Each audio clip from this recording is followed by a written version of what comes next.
Silvia, can I say how much I appreciate you agreeing to do this interview today? And maybe you could start by telling us what your name was when you were born. My name was Silvia Ingeborg Frossink. Yes. Vroussink. And your married name is? Vandenburg. Thank you. Now, when were you born? In 1932, 22nd of November. Right, and just where was that? In Cibadak, West Java. In West Java, thank you. Now, your parents, what was their nationalities? They were Eurasian, what they call Eurasian. My father's father was a Dutchman, and his mother was half Chinese, half Indonesian. Yes. And what were they doing on Java at the time, or in the Netherlands, East Indies? Well, Dad's father was in the army. Yes. He was sent out from Holland, and he fell in love with the place, the country, and he promised. He said, "I'll be back." So he went back to Jakarta to back up, but he was not allowed to own property because he was not married to someone. So then he married my father's mother. She was half Chinese. Yes, that's an interesting combination. Yeah. And do you know the circumstances under which she had ended? She was in Java. Oh, my grandpa. Yes. What do you mean? Has her family migrated there, or had they gone there as workers, or do you know any background to it? I'm not sure about that. Okay. Well, they had 10 children. Yes, yeah. Now did you say your father was in the army? Yes. Now, what rank was he? A sergeant. A sergeant. And where was he posted? Where was his barracks? Oh, first in Vandenburg, where we were, was a different camp. And then he was brought to Vandenburg, and then from there to Japan. Oh, once he'd become a prisoner. Yeah. Yes, yeah. Now, do you remember 1941 when you were, what age were you in 1940? You were 9. Were you aware that there were problems in the world and the Japanese were active? Yes. My father built a special little house in the rubber plantation for us, because he said if the war comes, you have to go there and stay there. Yes. You couldn't have stayed there for very long without food and things like that, though, could you? No. Oh. Yeah, it only took a few days. Yes. And then they told us that the bridges will be blown up, so we better go back to where my grandfather was living. Yes. Years better. Now, if you go forward to 1942, January 1942, and you're in Bandung at that stage, were you? Well, in the camp. Yeah. No, you're not in the camp yet. Not yet. No. You haven't been captured. Was straight from Cibadak. Yes. Were you aware of any British or Australian soldiers being in the area? No.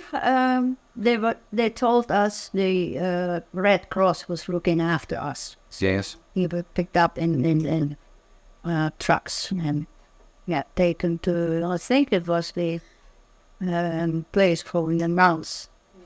Yes. Yeah. Now, when were you aware that the Japanese were actually on Java Island?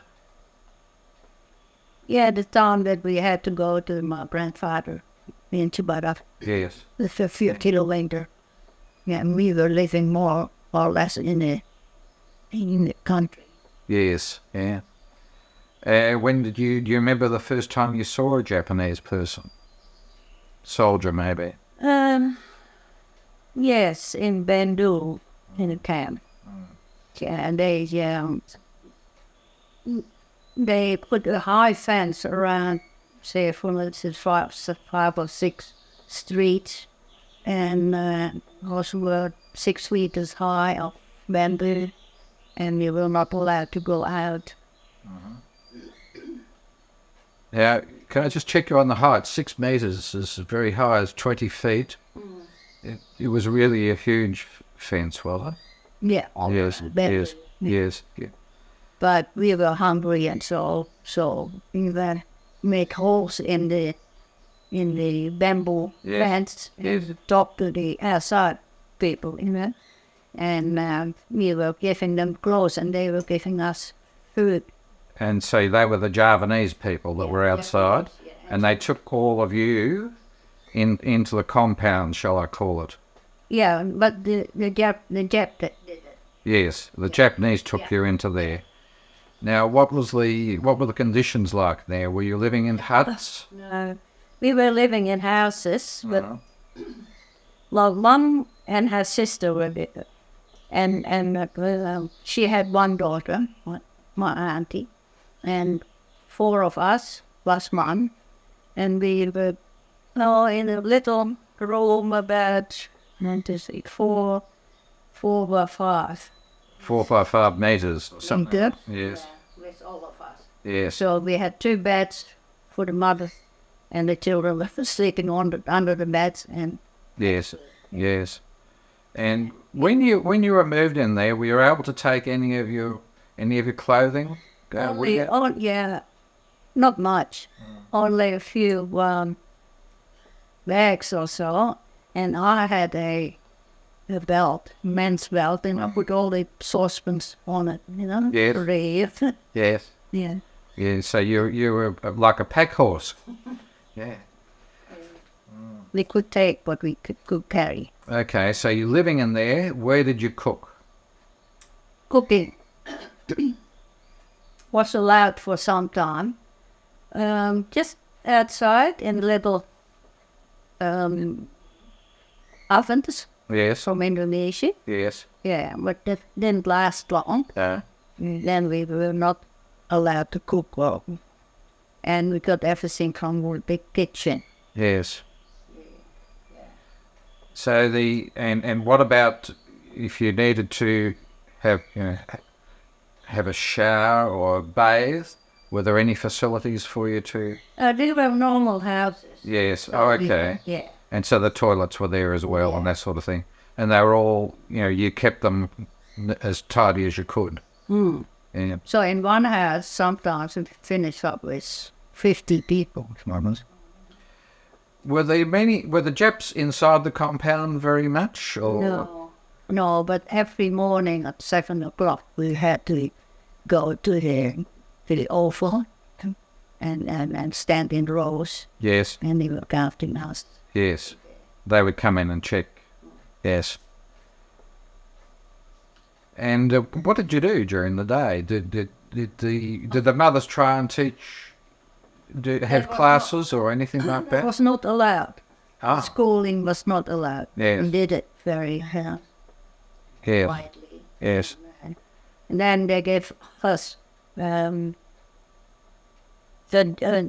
we had to catch about 10 flies each and put them in a matchbox. Yes. And give it to them so that they can see that you were catching the flies. Yes. Yeah. And there were a lot of bad flies and so. Yes. Yeah, no, I understand. Now, in your family, how many children were there? There was myself, Ida, my sister, Walter, my brother, and Robert. And how old?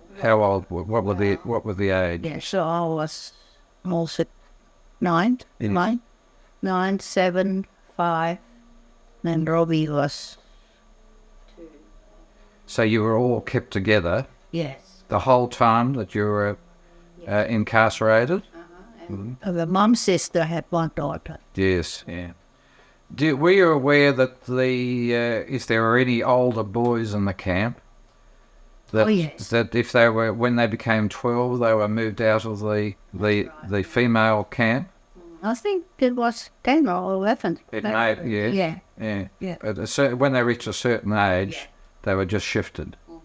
Must have been difficult for them. Yeah. Now, did the Japs provide you with food? Or? Well, the kitchen, in the morning we could go to the kitchen and get about 2 slices of bread. Well, And not much. There was no milk. There was milk only for the youngest ones. And then all of a sudden we had shortage of vitamins. So we had all sores on the hair, on the back of it. It was shortage. And then we were given the cassava, with the cassava, Yes. so cooked yes. and prepared anyhow, and that helped Yes. us. Yeah, and my younger brother, had was anemic, mom too, and myself. Karen. But he was very, very bad, so he went to hospital. Ah. Now that you've mentioned the hospital, who in The the state? hospital was outside the camp. Oh, right. Yes. But in Bandung Yeah. itself, yes. Well, how big was this in Bandung? Was it a big? Was it a city or was it a? City. And it had the hospitals and schools and all that sort of thing there. Yeah. Now, I've asked you about food. How about your clothing? Oh, so you. Food. Yeah, and for the evening meal, we got some soup. So every time we have to go to the kitchen to pick it up. Yes. That soup and yeah. Oh yeah, and 2 slices of bread per person. No butter. We were using candles to smear it on the bread Oh, really? instead of butter. Yes. Yeah. I don't know that I would like that. Yeah, my younger brother was so bad, so they put him in hospital. Yes. And my mom was visiting him almost every day. And certainly she was forbidden, she couldn't go. But she still went at night, with help from outside.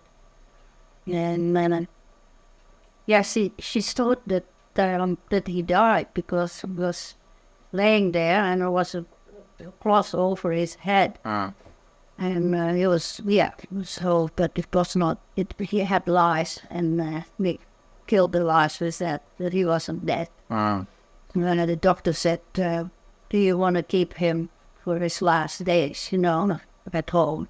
And they said yes. So Mom had a very good medicine, actually. It was the soup made from a chicken, the Like a broth? juices, from the chicken. And he was given that.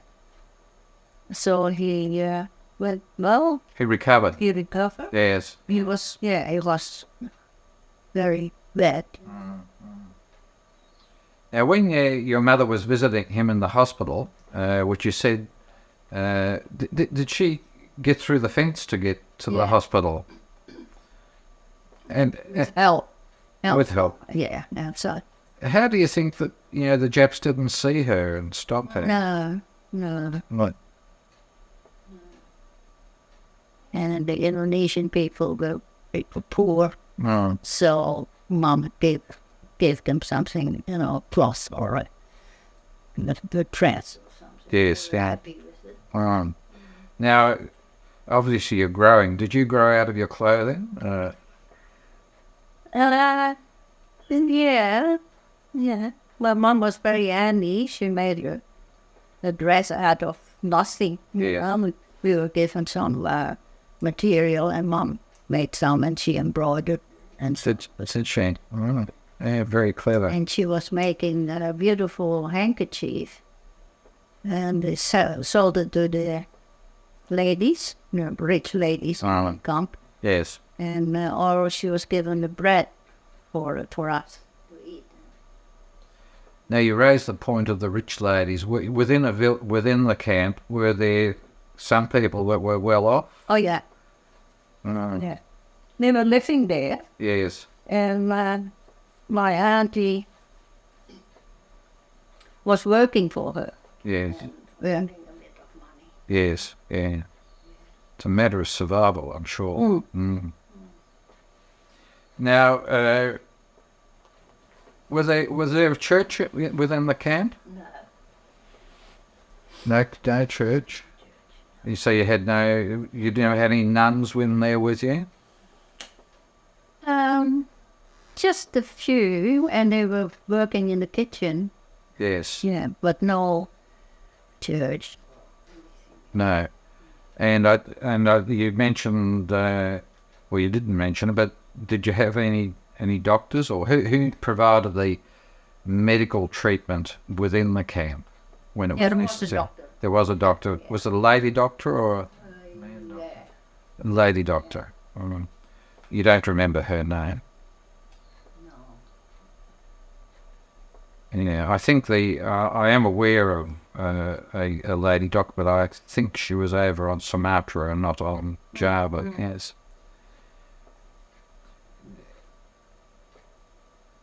How did you accept being in these conditions? Well, we had to live with it, and the mothers had to do a lot of terrible work, the for the toilet was overflow with it. Yes. You had to Ladle it out. Yeah. And, that kind of work. Do you remember any people dying in the camp? No.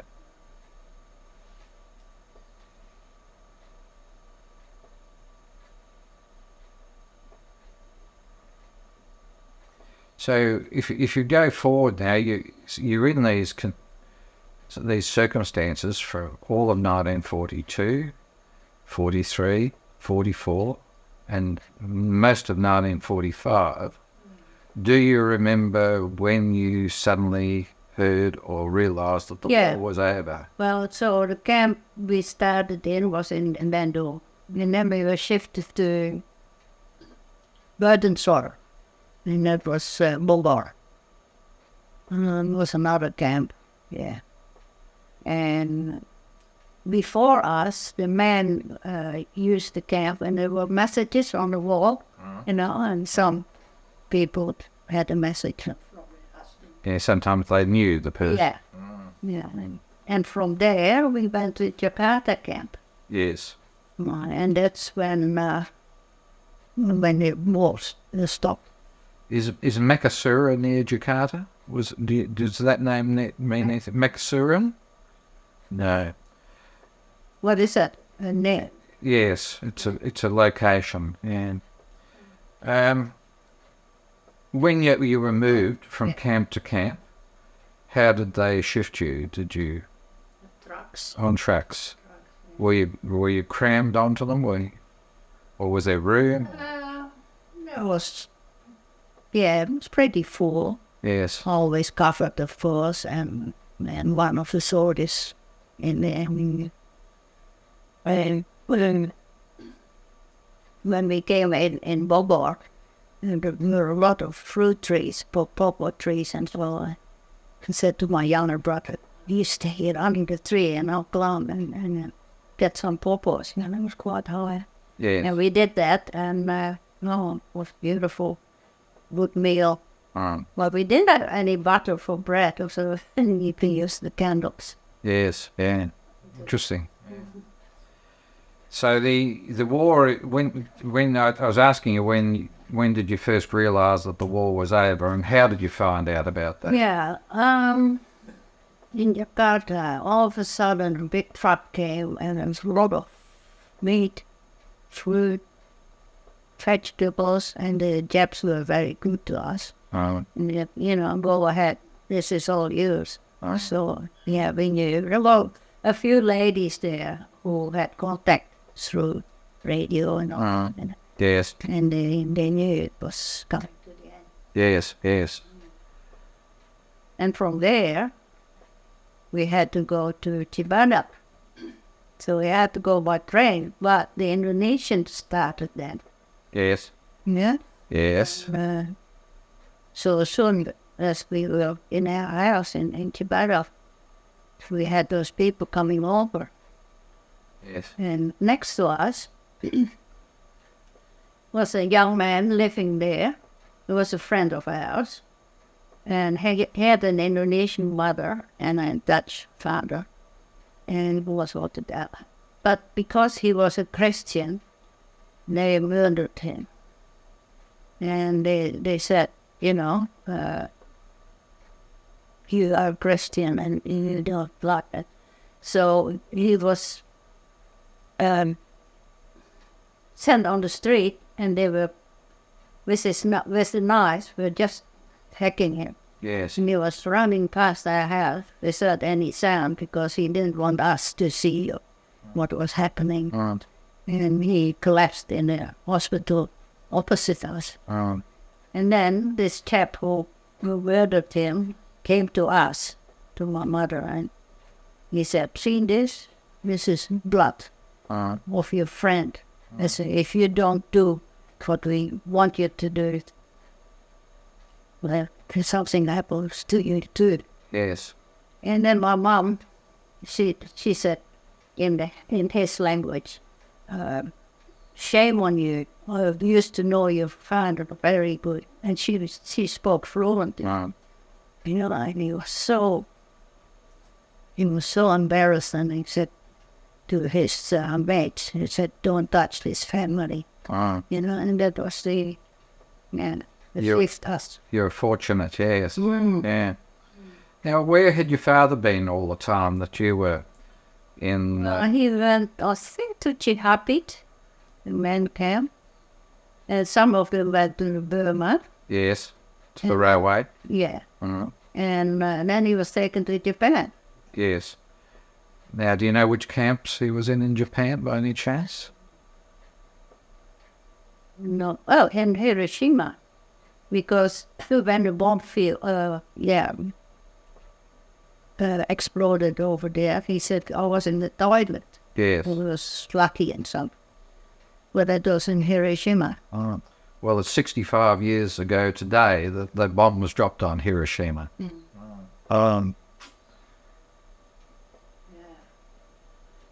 Now, when the war is over, when did you see your father? Yeah. So we came there, so after our friend Bram was murdered, and so we were very, very tired, very Sad or? sad and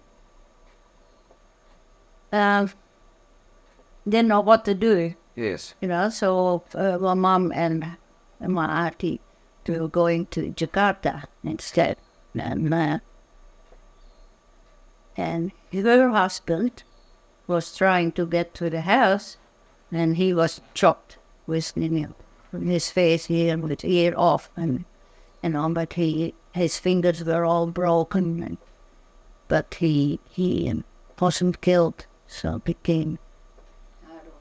These were the Javanese people that were doing these things to him. Yes. I don't know. It was the second war actually. And then we had a little letter on toilet paper from my father. He was, they were not allowed to say where they are exactly, and so, but we will see you soon, he said in Dutch. Yes.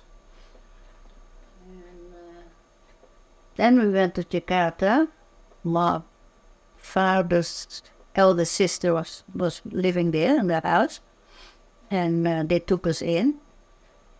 And my father came there, and my little brother Robert was in the playing on the street in the front. And he said, Mister, and said, "What is your name?" And then my father said, "What is your name?" No, I'm Robert Frossing. Oh, I'm your father. He was just a little. Yeah. And that was the first meeting back. Yeah. So now the family is now reunited. I suppose this was towards the end of 1945, was it? Before Christmas, 1945? Yeah. So what did you do? Did you go to Holland or? No. Well, the rest of his sisters and we all went to Holland because this house was pretty full. There were maybe 15 family members in the house. So one by one they went to Holland. And so we stayed there. And my father was still in the army, so he said we have to go to Balikpapan. Oh, And it was Borneo. yes. So he took us there, and we lived in a big tent, as bigger in this area. And with all of us for about 2 years. Yeah, and it was very close to the beach, so we had a ball. And we went to school there and so on. Then so after 2.5 years, he was discharged out of the army. So you must have been about 15 or 16 years of age then. 15. Oh, And it was a beautiful time. yeah. And did you start? Did you work? Oh no, No. we went to school. You went to school. Did you ever have a job? Not there. No. No, when we came back to Jakarta, Yes. after that, I was doing shorthand and typing. Yes.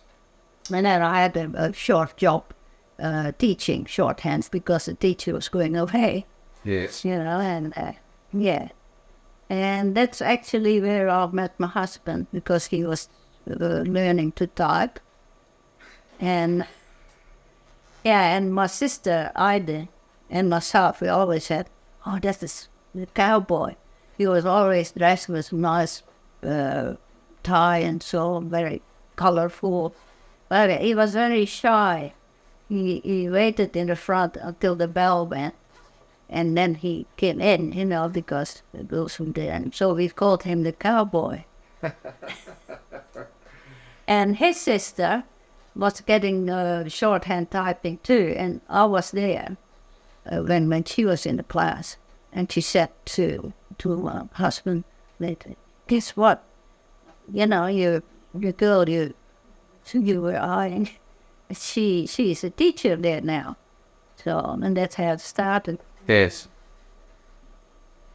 And when did you? What were your circumstances that you came to live in Australia?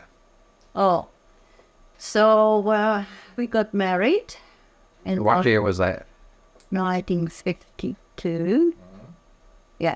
Yeah. So we met, and within a year we got married.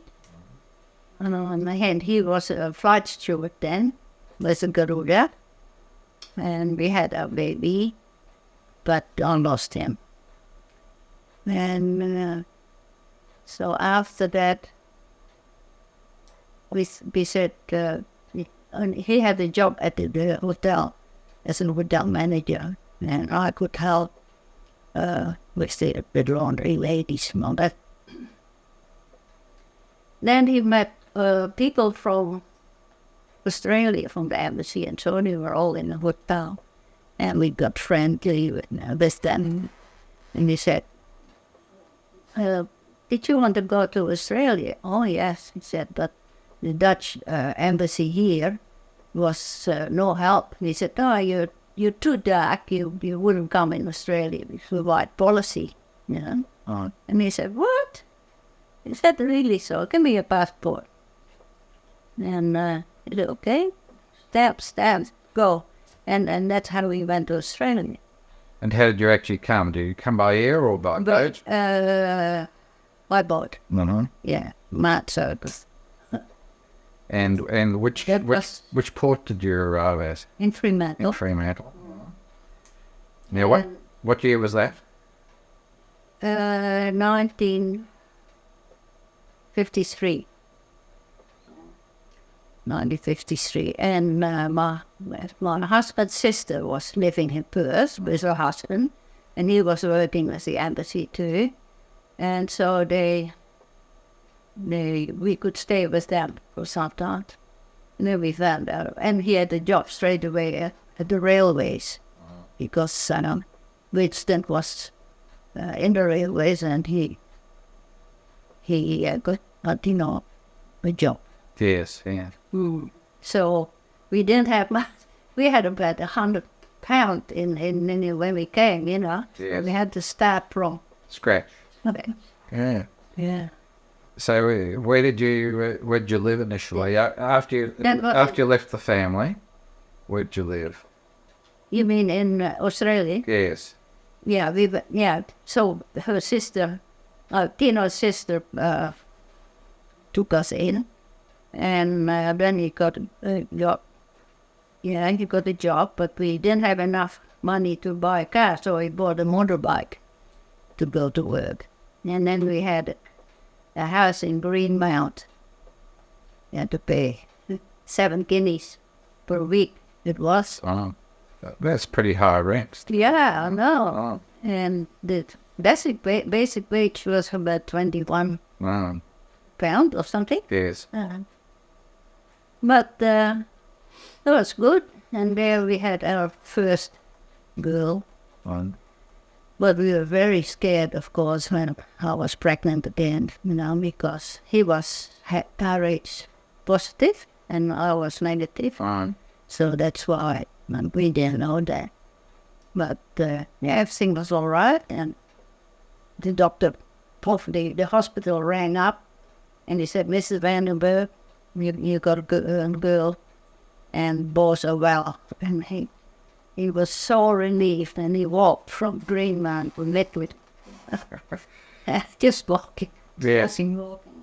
Yeah. So which hospital were you in? What is it called? Swan Districts Hospital? No, in Subiaco. Oh, St. John of Garland. No. It's special for the Oh, King Edward. King Edward. Yeah, Helen's got it right. Yeah, and it was so, when I had to go to hospital, my husband was only allowed to the lift. And I said, "Mr. Vandenburg, you have to go now." Not like now. Yes, yeah. Yeah. And how many children did you have? Well, that was his Helen. Yes. And then in 2 years after, Charmaine was born. And 3 years after, our son Martin was born. Connie. Yeah, and at the moment we've got 9 grandchildren and 4 great-grandchildren. But my husband passed away last August, the 19th. Yes. Year. Yes, man. Yeah. By the way, there's a photo of them there. Oh, Mom and the family. the family. All right. And what's that photograph on your left shoulder there? This one. Yeah.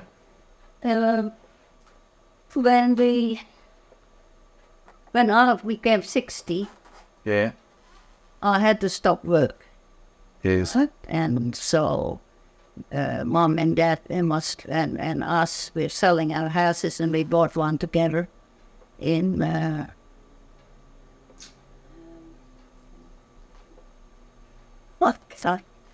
no. It doesn't matter. It'll come in a moment. And I was looking after Mom. Yes. That because she had a few falls, Yes. and she was not allowed to live on her own anymore. Yes. And so I was a prime carer for her and for my father and Dad. And that was about 3-4 years. And then my father died over there. And mother passed away about 2-3 years after that. And also my brother had Parkinson. Yes. I was looking after him as well. Yes. I'm just going to swing this back. So that's the two of you up there, isn't it? Yeah, that was taken, when we came to the new place. Yes. But Very nice. I was just 16 and he was 61. Yes, yeah. You have got your wedding photograph, firstly. Yeah, we met in May, and we were engaged in early December, in November, and December 1952 we got married Yes, yeah. in Jakarta. Now, you've got another family photographs there you were going to show me, which will be a bit difficult to do. Mm-hmm. But if you can point out who the people are. Yeah. So, this is in 1955, when we sponsored my mother, father, and the rest of the family. So this is my husband, Martino. This is my mom, and my younger brother, who is here in Perth as well. And this is another brother, my father. This is Ida, my sister, who came too. And Walter, my brother, and myself, and Helen. Yep. Now, I'm just going to come over. I think that's come up all right. I'll just come up a little bit closer. Yes, that's good now. Yes, no, we're finished with that. Thank you, Silvia, and thank you. Is there anything you would like to add to the interview, bearing in mind that this will become part of your family record? Yes, if you don't mind how it is. My mother and father started something with chickens, and they had like a little farm, and they were very happy over there. Robert and my brother Wally was going to the north to work. So my husband and myself, we were living in Gumeling sometime.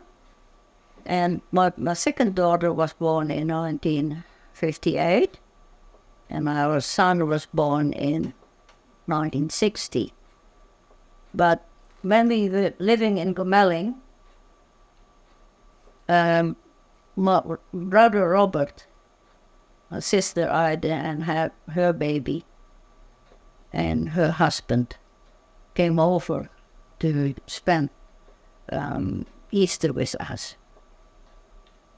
After 2 days, they had to go back, and they had a terrible accident, and 4 of them lost their lives in one hit. And they were boys. They were sons of some farmers were here, but we didn't do anything. I was expecting my son, and so we just let it go, and no one was punished or so for that. And it was a real bad hit for my mom, of course, losing her daughter, a little child, and my brother as well. And that time I was expecting my youngest son. Mom and Dad, they done all right. They always liked to farm, and even later they were Chinese cooks. They had a restaurant in Midland, and yeah, so they had a really good time. Oh. They passed away, and I was looking after them until the end, and I was very happy to do that. And when did you come to live in Marawa? Marawa. Oh, when we bought this house, so my husband started to get, I don't know what it's multi-system atrophy, they call it. It's some sort of Parkinson, but it wasn't Parkinson.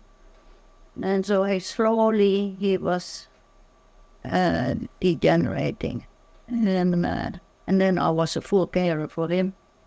And this house was quite good because he can roll himself on the wheelchair, and when we went out, we just went through the back door on the other side, go in the car, and that's it. So, yeah, in 05, we bought the house, and, well, 2 years, 2 years, I looked after him here. And then he had falls, and I couldn't pick him up in the night. I had to call the neighbor, to help me, and so. So then we decided that he had to go to the nursing home. And yeah, so he just passed away last year, on the 19th of August. Yeah, I'm still here. I don't know how to feel. Yes. So, yeah, I'll miss him, Yes. but don't know what to do or change, or for the time being, no. We're staying here. Yes. And I've got a lot of help from my daughters. My son is in New South Wales, but he rings up. Okay. Well, that's very nice. Well, Silvia, can I say how much I appreciate the opportunity of interviewing you? And I'll burn a copy of this onto a disc, and I'll bring it up for you. And maybe your family will be able to reproduce their own copies from it. Thank you. And once again, thank you very much for the privilege of interviewing you.